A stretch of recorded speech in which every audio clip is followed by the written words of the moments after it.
aspecto importante, quiero resaltar que las medidas preventivas siempre se sustentan en los mecanismos de transmisión del virus que genera esta enfermedad, el SARS-CoV-2. Entonces, ¿cuál es el vehículo de transmisión del SARS-CoV-2? ¿Dónde vamos a encontrar este virus? Pues lo vamos a encontrar o en un aerosol o en un fluido respiratorio. ¿Y por dónde va a entrar en el organismo principalmente? Pues a través de una mucosa respiratoria o a través de la mucosa de los ojos. Entonces, tenemos que definir lo que es un aerosol. ¿Qué es un aerosol? Pues cualquier emisión respiratoria muy pequeña, menor de 100 micras. Estos aerosoles lo que están es suspendidos en el aire, que pueden estar desde pocos segundos hasta horas, ¿vale? Y por ello pueden ser inhalados por cualquier persona. Esta persona que los inhala puede estar o cerca del que ha emitido el aerosol, o más lejos, o incluso en sitios poco ventilados podría no estar ni la persona que ha emitido el aerosol, ¿no? ¿Y por qué los aerosoles tienen capacidad de infectar? Porque llevan los virus que son viables. Y para poder infectar este aerosol tiene que estar en una cantidad suficiente dentro del aerosol. Por tanto, la forma óptima de prevenir la transmisión es usar una combinación de varias medidas preventivas, ¿no?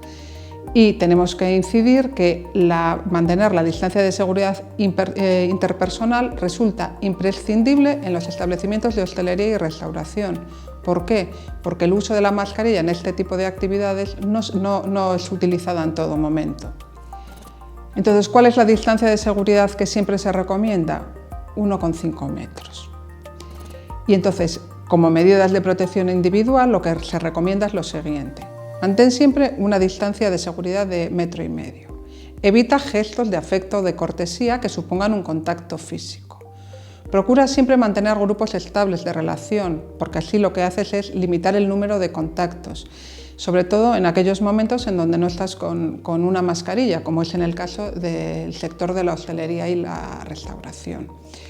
Disminuye siempre el tono de voz, habla en voz baja y evita chillar. Y cuando se consume tabaco o cigarros electrónicos, solo hay que hacerlo en los lugares habilitados, que sería la vía pública o en espacios al aire libre. Y siempre manteniendo esa distancia de seguridad interpersonal, que en este caso sería de 2 metros. ¿Y cómo aplicamos estas medidas preventivas al plan de hostelería? Pues el plan de hostelería lo que establece son niveles en función de las buenas prácticas que se lleven a cabo en el establecimiento, ¿no?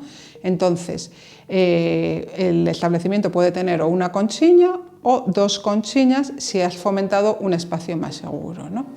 Entonces, si tu establecimiento tiene una conchiña, la distancia de seguridad que tiene que haber como mínimo es 1,5 metros entre las mesas, ¿vale?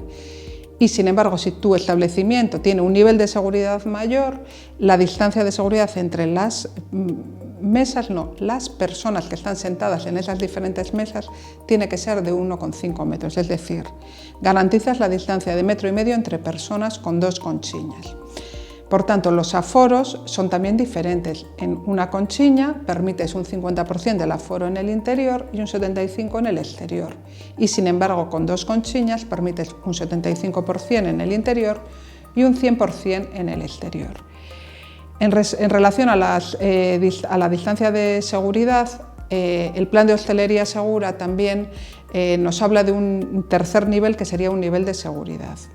Este nivel solo es de aplicación en unos momentos muy particulares, que son las situaciones epidemiológicas extraordinarias por la gravedad de la situación, ¿no?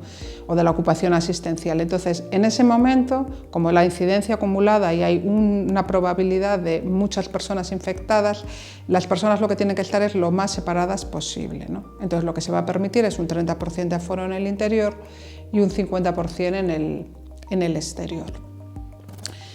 Entonces, como medidas organizativas en tu establecimiento, lo que tienes que hacer siempre es calcular adecuadamente la capacidad máxima permitida por cada zona en función del nivel de seguridad de tu establecimiento.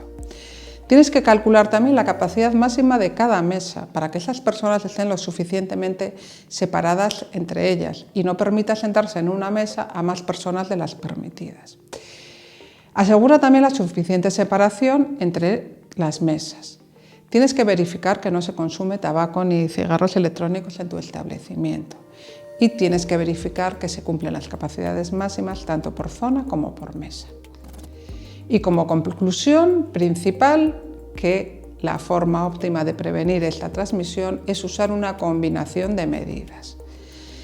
Es muy importante porque el riesgo de contagio aumenta cuando no puedes utilizar todas las medidas de prevención, como es en este caso, que no puedes utilizar la mascarilla en todo momento. Cuando en la distancia corta y encima sin mascarilla, en un entorno cerrado y concurrido y sobre todo mal ventilado. Cuando se realizan actividades que generan aerosoles, como puede ser hablar alto o gritar o cantar. Y en situaciones epidemiológicas desfavorables, a mayor incidencia acumulada en un territorio, mayor probabilidad de contagio. Y también resaltar que en el exterior siempre hay que usar medidas de protección, como puede ser la distancia de seguridad. Aunque la propagación de contagio sea menor, existe riesgo de transmisión y contagio. O sea que mantén la distancia interpersonal y utiliza mascarilla si no puedes cumplirla. Muchísimas gracias.